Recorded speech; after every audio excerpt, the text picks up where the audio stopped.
bem, vou fazer aula 9 hoje.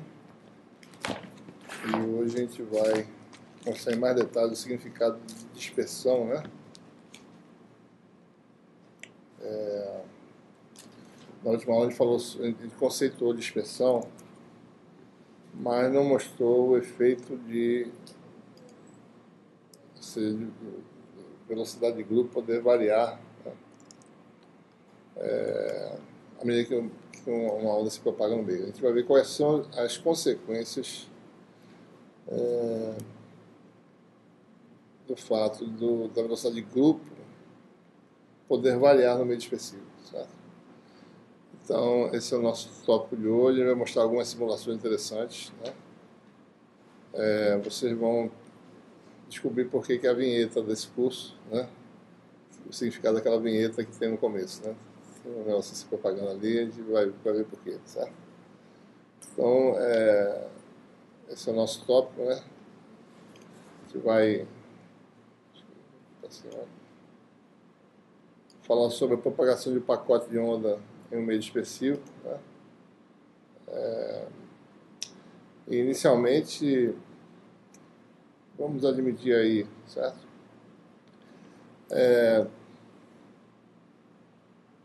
Você tem um pacote de onda, digamos assim, né? E esse pacote de onda ele está distribuído no espaço, né? Se você, por exemplo, você tem um laser, de repente você bloqueia o laser, né, por um determinado chance de tempo. Então, dependendo do tempo que você bloqueia, né?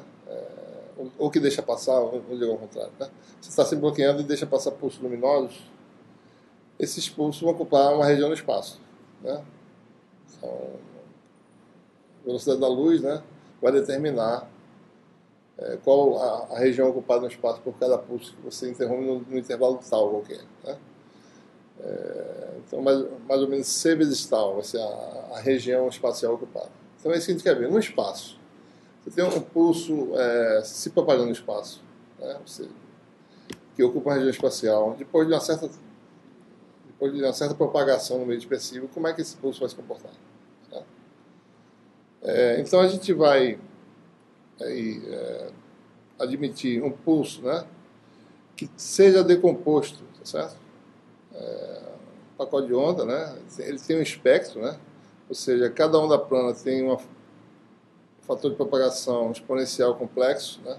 Se tiver no sentido mais E, é essa forma, frequência ômega, né? Se tiver no sentido menos E, a gente vai admitir que K possa mudar de sinal. Então isso vai levar em conta a possibilidade de você ter pacotes de ondas propagando em direções para frente ou para trás, certo? Né? Essa onda que nós sabemos, é que satisfaz a equação da onda, né? Derivada segunda, tá certo? 1 sobre V de K depende da relação entre ômega e K, né? Certo? E essa velocidade é que chama de velocidade de fase, né? É a razão, certo? Entre ômega e K, né? Certo? Essa razão aí. Essa velocidade de fase, cada harmônico, cada onda plana teria uma fase que se moveria com essa velocidade, né? Então a pergunta é a seguinte: qual seria a evolução espacial de um pacote que tenha várias ondas planas que compõem esse pacote, certo? Depois de se propagar no meio dispersivo, né? E a relação de dispersão do meio é definida pela relação entre ômega e K, né? Essa razão aqui. Se essa razão for constante, você está no vácuo, certo? Praticamente, né? Se você está no meio material, essa relação depende das características do meio material, né? Então, nós sabemos que se você tem... A gente pode sempre decompor a nossa função, né, como sendo aí um determinado ponto de coordenadas. Então, você injetou aqui um pacote de onda, tá certo? No meio, né? Ele vai se propagar aí no nosso meio dispersivo. Digamos que aqui o pacote tenha dependência com a coordenada aí com o tempo se dizer t, depois de um certo comprimento, chamar de z esse comprimento, tá certo?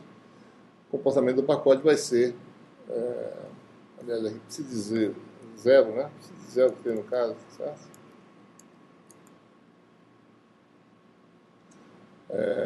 Depois de um certo tempo, né, depois de uma certa distância, ele vai ser psi de zt, né? Certo? E, obviamente, a gente decompõe em cima das planas, né? E, como a gente falou anteriormente, recompõe aqui na saída. Essa função precisa ter na saída vai ser uma integral de Fourier que a gente falou anteriormente, né? Pode ser escrita, né, uma função real dessa forma aqui, né? Tem alguns comentários importantes a fazer aqui sobre a questão de como a gente vai ter a liberdade de ter número de onda negativa e positiva, a gente vai ter que fazer algumas considerações a respeito da relação de dispersão. Então, se aqui você tem a decomposição, né? Exponencial de menos jkz, exponencial de j ômega kt, ômega de k, né? Eu estou botando ômega de k aqui para lembrar que ômega depende da frequência. Mais o complexo conjugado disso aqui, daí você teria duas vezes a parte real, com esse 1/2 cancela. Então, mais o complexo conjugado, em princípio eu não vou escrever ele, tá certo? Deixar assim, né? Então, veja, para mim determinar... observe que cada componente satisfaz uma equação diferencial, certo? Cada componente de frequência, cada onda plana, né, satisfaz uma equação diferencial de segunda ordem, e, consequentemente, psi satisfaz uma equação diferencial de segunda ordem. Para você completamente determinar psi, depois de um certo tempo t na coordenada z, você precisa saber a condição inicial, certo? E a derivada, né, da função, né, que é a equação de segunda ordem. Você precisa psi no determinado no início, tá certo? E sua derivada, né? Então você teria aí essa aqui seria a expressão que eu acabei de escrever, né? Complexo conjugado, tá certo? Só meio reto, né? Isso é mais curto. Será que eu posso setar isso aqui? Deixa eu ver rapidamente. Peraí. Propriedades.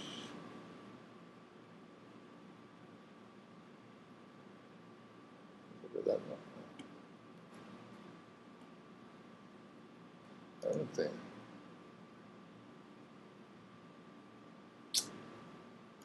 Quando ele faz isso. Muito bem, então observe aqui, tá certo? Que eu preciso saber, né, a função, certo? E a condição inicial, né? Preciso dizer zero, certo? E sua derivada em t igual a zero, né? Bom, se você pega a expressão aqui, né, nessa expressão, fazendo t igual a zero, né, esse termo aqui vai embora, certo? Então, isso aqui também. Então, nós temos aí uma primeira equação, tá certo?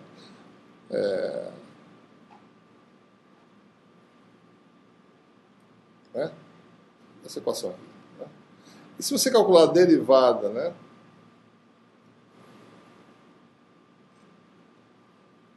Acho que é meio maluco aí, né?